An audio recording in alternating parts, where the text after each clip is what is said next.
E nesse sentido, quando tu falas sobre a Colômbia, me fez lembrar que, talvez pensando nessa percepção, e justamente pela questão da pressão da ONU, e também pela questão da pressão dos Estados Unidos, porque a gente tem que lembrar que os Estados Unidos sempre fez muita pressão, sobretudo para a Colômbia, porque muitas vezes as Farc estavam relacionadas ou eram vistas como ajudantes do narcotráfico, né? Então os Estados Unidos sempre botaram pressão. E aí surge o Plano Colômbia. E o Plano Colômbia, então, ela vai trazer dentro dessas perspectivas essa ideia de proteção às crianças. E aí eu gostaria, então, que tu nos explicasses um pouco sobre quais foram essas medidas de proteção que o Estado tomou para poder, então, salvaguardar a vida dessas crianças, ou seja, das crianças que já estavam inseridas no conflito, e das possíveis crianças que estariam inseridas, que seriam recrutadas para esse conflito. Uhum.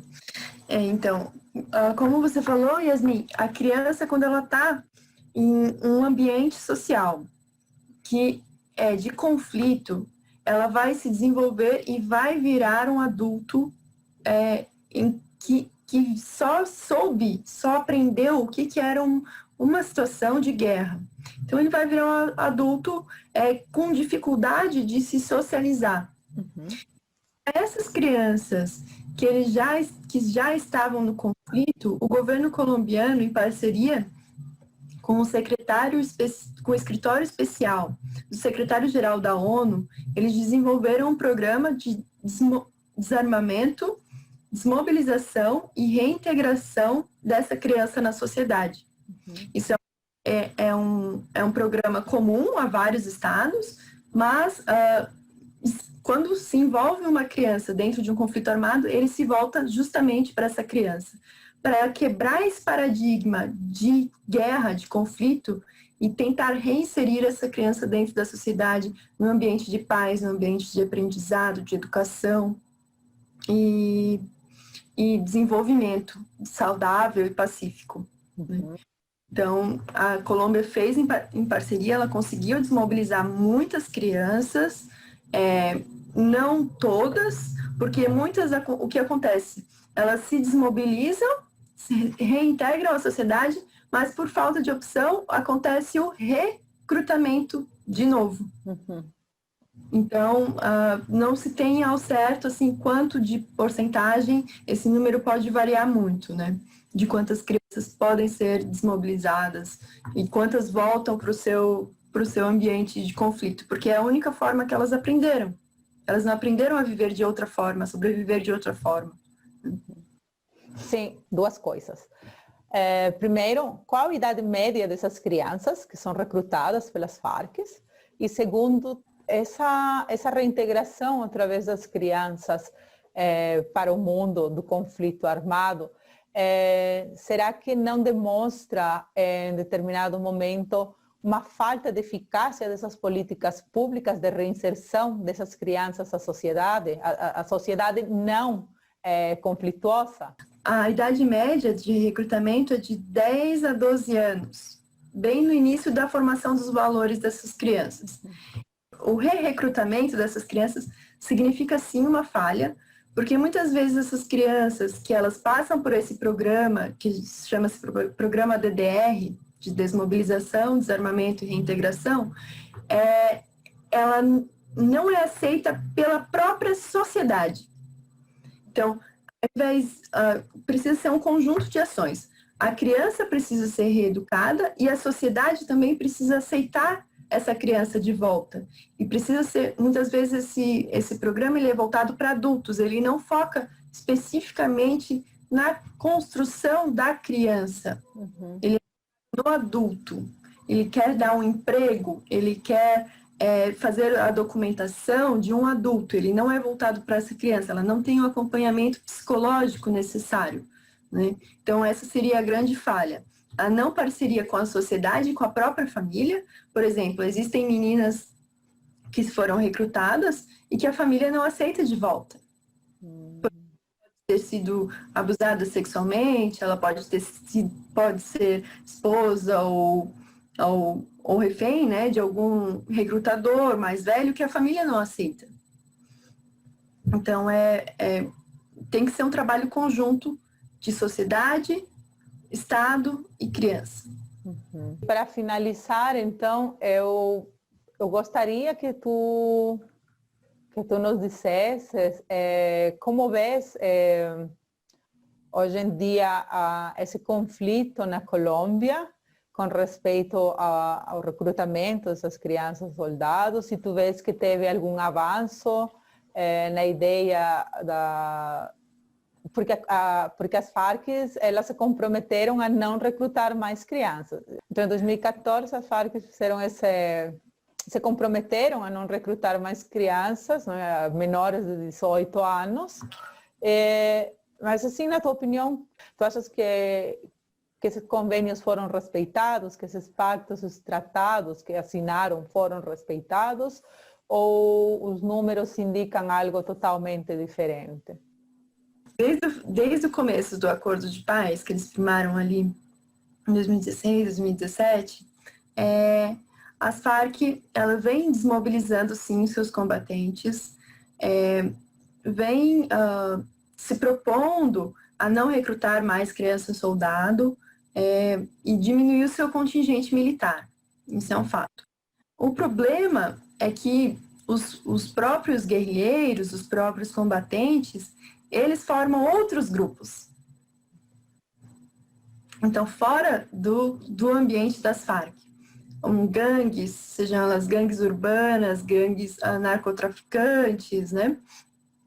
E esse recrutamento, ele continua fora do grupo armado principal. Uhum. Por mais que o conflito esteja reduzindo, por mais que as partes estão respeitando seus acordos, enfim, essas crianças, elas podem ir para outros grupos.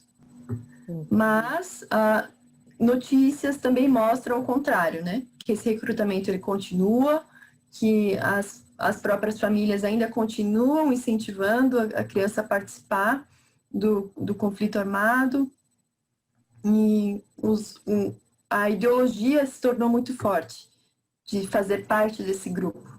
E pelo que também tu estavas falando, se não me equivoco, essas crianças quando acabam alguns conflitos ou quando são capturadas, elas não podem ser julgadas como perpetradores de violência, não? Ou estou equivocada? Isso mesmo, elas não podem ser julgadas como perpetradores de violência. Elas sempre têm que ser tratadas como vítima. A criança sempre tem que ser protegida pela legislação internacional, seja ela nacional ou internacional. Só que fica um grande dilema. Por exemplo, uma vez eu perguntei para o representante da ONU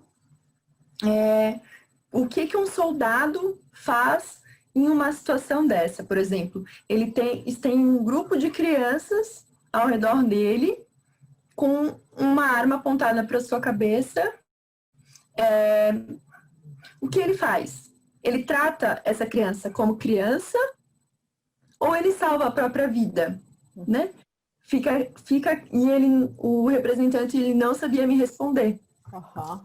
Então, moral, você não sabe como tratar essa criança, se ela é um combatente ou se ela não é um combatente, se ela é uma criança ou se ela é um soldado. Então, fica sempre essa questão. E isso dá muito mais visibilidade para a criança. Hoje, a gente pensar na criança como um ser sem voz nas relações internacionais, ela já é uma falácia. Por exemplo, você tem a Malala, a Greta, agora ativista ambiental, elas estão dando voz a essas crianças. E as crianças soldados, elas podem ter uma voz e se colocar como vítima desses recrutadores, né? Não como combatentes, quebrando esse paradigma, esse paradoxo entre criança e soldado. Eu acho que é para a gente olhar as crianças com um outro paradigma, né? Eu acho que as novas tecnologias, elas possibilitam a gente enxergar de outra forma as crianças, dar muito mais voz para ela, ver o que elas precisam, quais as suas necessidades, seja ela uma criança soldado ou uma criança que auxilia no tráfico dentro de uma comunidade brasileira, por exemplo, né? Uma criança soldado, mas ela faz muitas funções semelhantes. Então, para a gente trazer esse olhar para a nossa realidade e refletir, o que a gente pode fazer mais?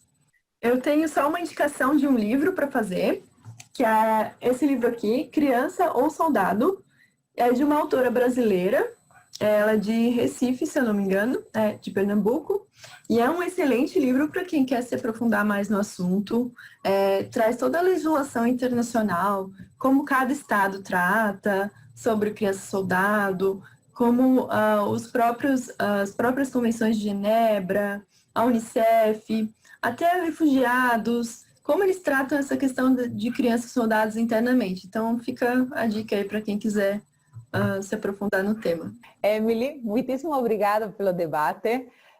Assim, foi muito bom te ter aqui. Gostei muito do nosso bate-papo e espero te ter mais vezes por aqui no Politicando. Eu que agradeço, muito obrigada.